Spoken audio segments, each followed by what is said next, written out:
Iran dan Israel memiliki sistem pertahanan yang kuat. Meski Israel memiliki sistem Iron Dome yang kuat, namun rudal hypersonic Iran mampu menembus pertahanan Israel. Whoa, did you see that? That was fast. Iran memiliki rudal hypersonic Fatah yang telah diluncurkan untuk serangan balasan ke Israel. See that? That was fast. Rudal ini diklaim bisa melesat sangat cepat hingga mencapai Mach 15. Senjata canggih milik Iran ini disebut mampu menembus sistem pertahanan udara modern milik negara manapun. Tak hanya itu, rudal ini memiliki jangkauan hingga 2.000 km dan membawa hulu ledak seberat 1.500 kg.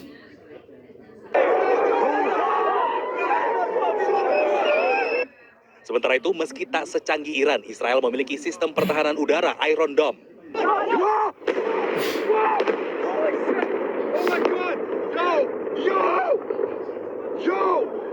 Yo! No way!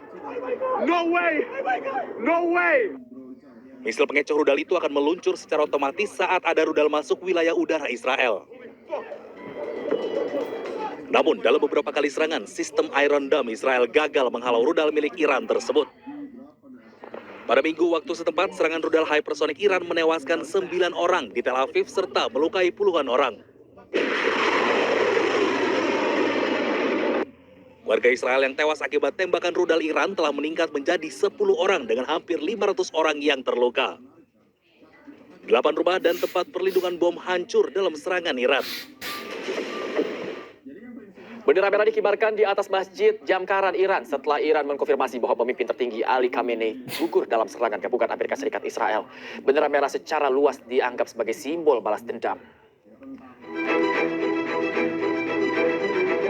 Bendera merah dikibarkan di atas Masjid Jamkaran Iran.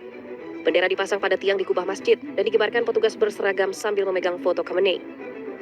Di Iran, bendera merah secara luas dianggap sebagai simbol balas dendam dan dikibarkan selama periode konflik meningkat.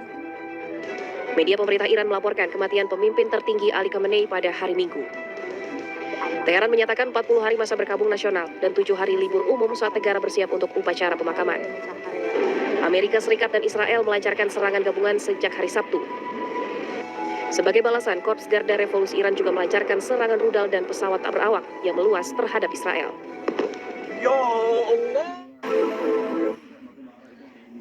Mencekam sebuah gondola dengan pekerja pembersih kaca berayun ditiup angin kencang. Seorang pekerja tewas terbentur. Ada orangnya itu. Dua pekerja bergelantungan saat diterpa angin kencang di atas apartemen di kawasan Surabaya Barat, Jawa Timur. Seorang pekerja yang tergantung bahkan terbentur dinding gedung. Dua pekerja terjebak di gondola yang berayun di ketinggian 25 lantai.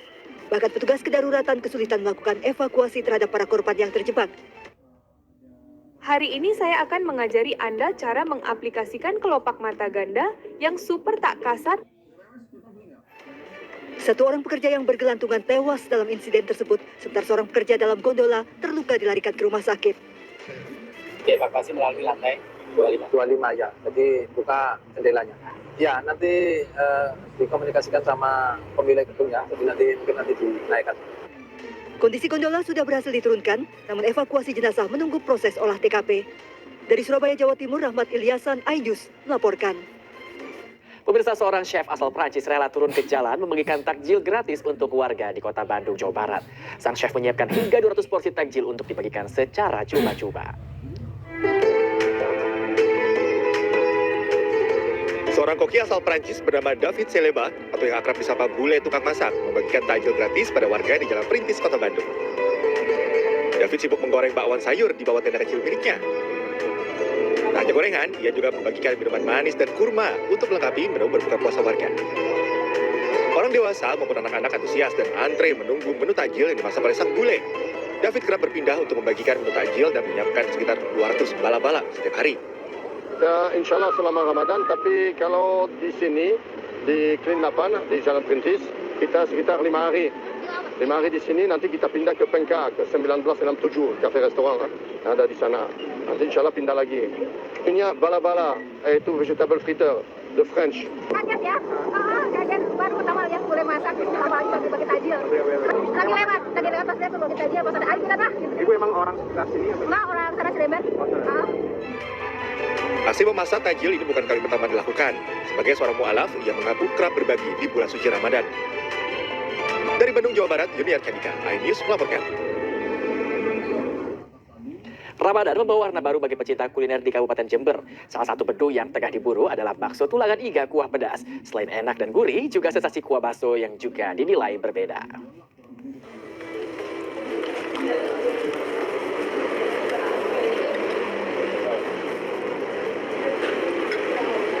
Jelang berbuka puasa, sebuah warung bakso di Jalan Citarum, Jember, Jawa Timur ini tak sepi pembeli. Pelanggan datang silih berganti, menanti semangkuk bakso tulangan iga yang masih mengepul panas. Menu ini mengandalkan potongan iga sapi yang diolah dengan teknik presto sehingga dagingnya empuk dan mudah lepas dari tulang saat digigit. Kuahnya diracik dengan cabai rawit asli, menghasilkan rasa pedas yang kuat, namun tetap seimbang dengan sentuhan manis dan gurih khas Pendalungan, perpaduan cita rasa Jawa dan Madura.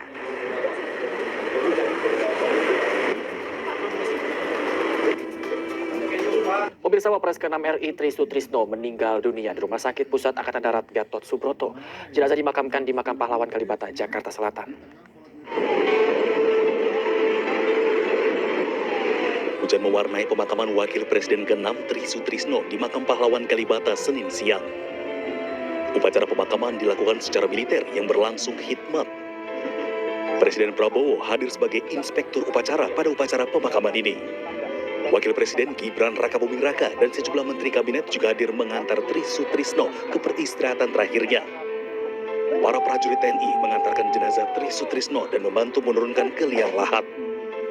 Tembakan salvo kehormatan dilepaskan, menandai penghormatan terakhir dengan negara pada almarhum yang telah berjasa pada bangsa dan negara. Sebelumnya, Tri Sutrisno menutup mata pada pukul 6:58 Senin pagi. Ia wafat di usia 90 tahun setelah dirawat intensif di RSPAD Gatot Subroto selama 2 minggu. Selamat jalan Tri Sutrisno, bakti dan jasamu akan selalu dikenang bangsa dan negara.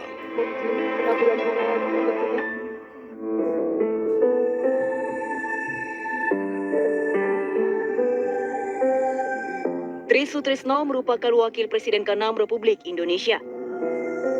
Dirinya mendampingi Presiden Soeharto pada periode 1993 hingga 1998. Mendiang Tri Sutrisno dikenal sebagai salah satu wakil presiden yang berasal dari kalangan militer. Lahir di Surabaya, Jawa Timur, Tri memulai karir militernya sebagai taruna Akademi Teknik Angkatan Darat tahun 1956. 6 tahun kemudian, Tri mengenal Soeharto dalam operasi pembebasan Irian Barat.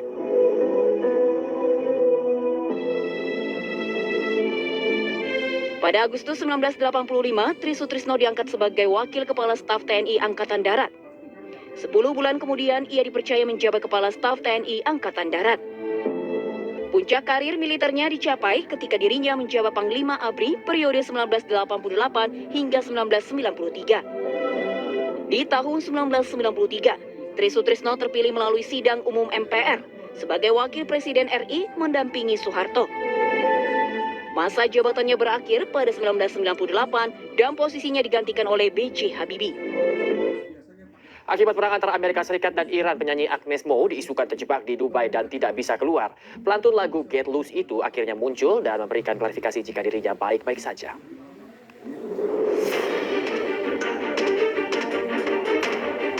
Penyanyi Agnes Mo atau Agnes Monica menjadi sorotan setelah perang antara Amerika Serikat dan Israel terhadap Iran pecah.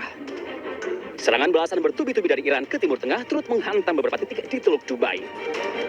Diketahui sebelum perang terjadi, pelantun lagu Cock Battle itu menggelar konser perdana di Dubai. Setelah perang meletus, Agnes Mo sempat dikabarkan terjebak dan tidak bisa keluar dari Dubai.